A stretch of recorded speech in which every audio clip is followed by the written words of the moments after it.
We're going to give a kohol yo Yahweh Bahashim Yahweh Shai Bahashim Rukwah Kadash.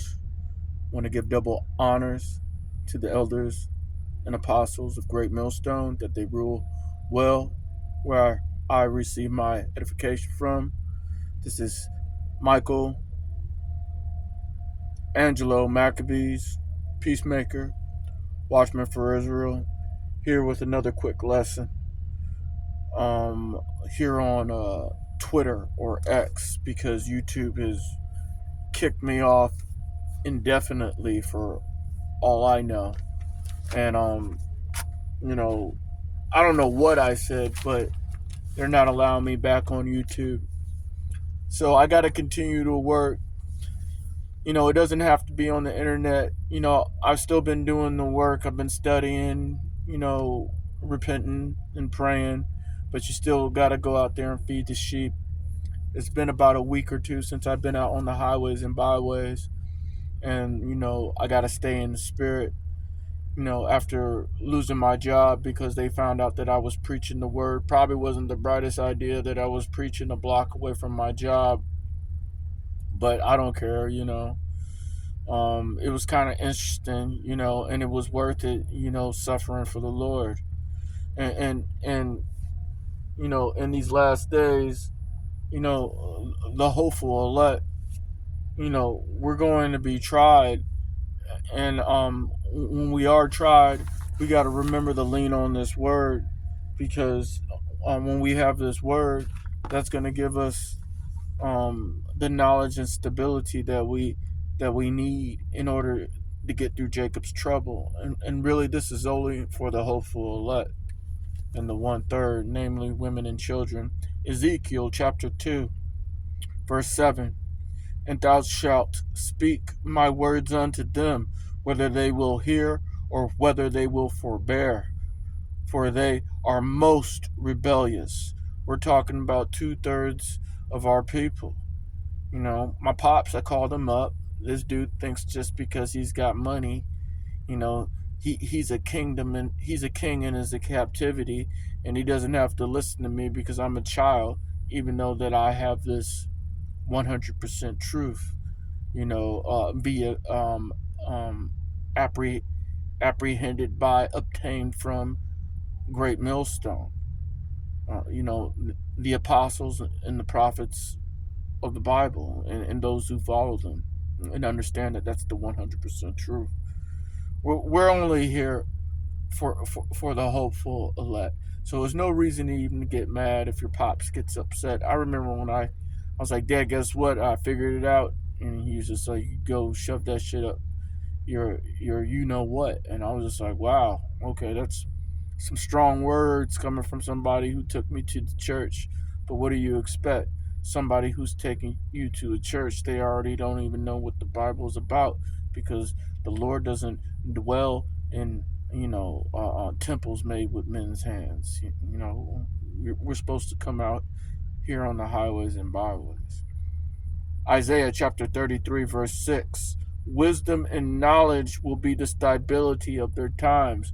When you get pulled into your office and they're making up some bullshit scenario that that they claim that you've committed to get you in trouble and possibly lose your job, and they're lying, you didn't do what they accused you of, what you've been doing, they're bringing you down into an office, they got you outnumbered, trying to basically bug you out over a job that's about to be destroyed in nuclear fire. So if you don't have this knowledge and stability, you're going to freak out over this job because it's a good paying job. They give you a truck, free gas. You could possibly be making $100,000 a year if you play your cards right. So, especially if you have a felony on your record, then you definitely gotta bend the knee to these heathens. But I'm not in that situation. So I got to tell those heathens really how I feel.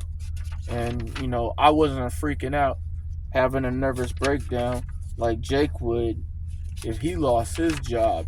Because, Jake, you've invested too much into this society. And then when you realize that society is about to be pretty much destroyed because it's based on vanity, you lose it because you're like, well, what did I do all this hard work for? It's all for nothing. This is for nothing. I'm losing it. And I've seen it 1,000 times. It happened with my father. My earthly father. He had no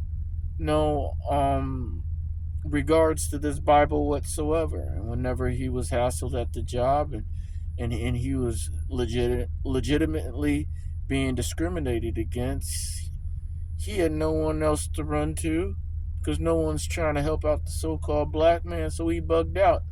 If you don't got Yahweh Shai, you're going to bug out. So let's bring out Baruch chapter 4, verse 1. Baruch chapter 4, verse 1. This is the book of the commandments of Yahweh, the law that endureth forever.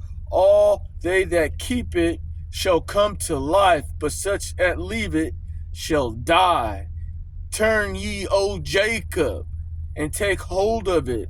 Walk in the presence of the light thereof, that thou mayest be illuminated.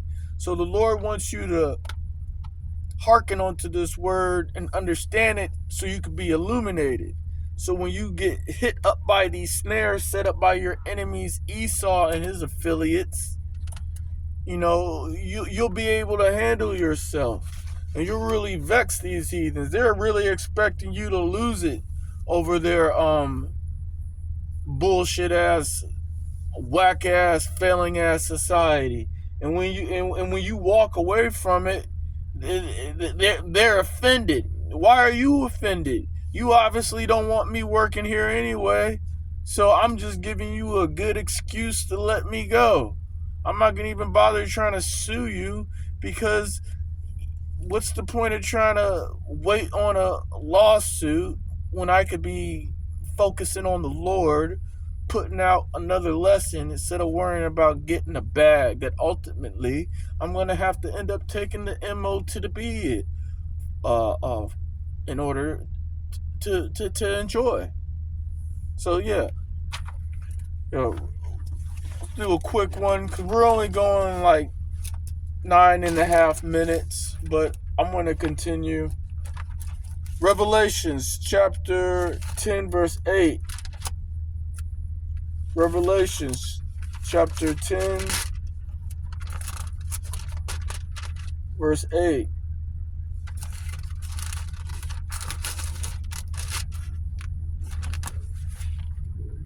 And the second angel sounded, and it was a great... Revelations chapter 10. Salakia. Verse 8. And the voice which I heard from heaven spake unto me again and said, Go and take a little book which is open in the hand of the angel which standeth upon the sea, upon the earth.